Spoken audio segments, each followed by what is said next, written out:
नमस्कार मंडळी, आज आपण जाणून घेणार आहोत कम्प्युटरचा शोध कुणी लावला. आणि हो, हसून हसून शिकायचं आहे बरं. चला तर मग सुरुवात करूया.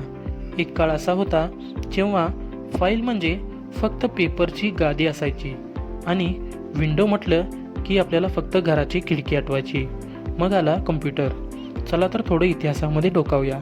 सगळ्यात पहिलं संगणक म्हणजे अबॅकस. होय होय, तेच मन्यांचं पळकुटे. ते 2400 वर्षापूर्वी चीनमध्ये वापरलं जायचं. आजच्या एक्सेलशी त्याची तुलना करायची झाली तर तेच ते, पण हाताने चालणारं एक्सेल शीट. मग आलं 1830मध्ये चार्ल्स बॅबेज नावाचं एक हुशार माणूस. त्यानं बनवली डिफरन्स इंजिन, पहिलं मेकॅनिकल संगणक.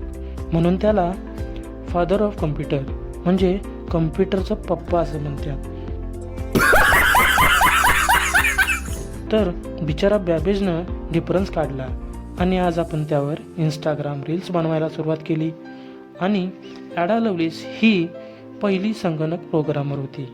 तिनं बॅबेजच्या मशीनसाठी कोड लिहिला, म्हणजे तीच आपली पहिली कोडिंगवाली मावशी. Women.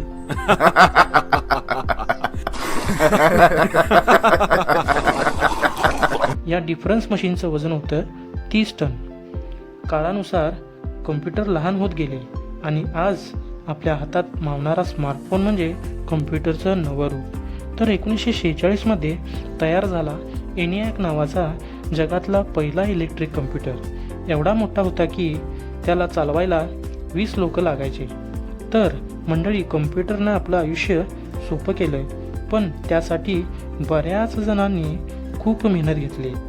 चला तर मग, व्हिडिओ आवडला असेल तर लाईक, शेअर आणि सबस्क्राईब करायला विसरू नका.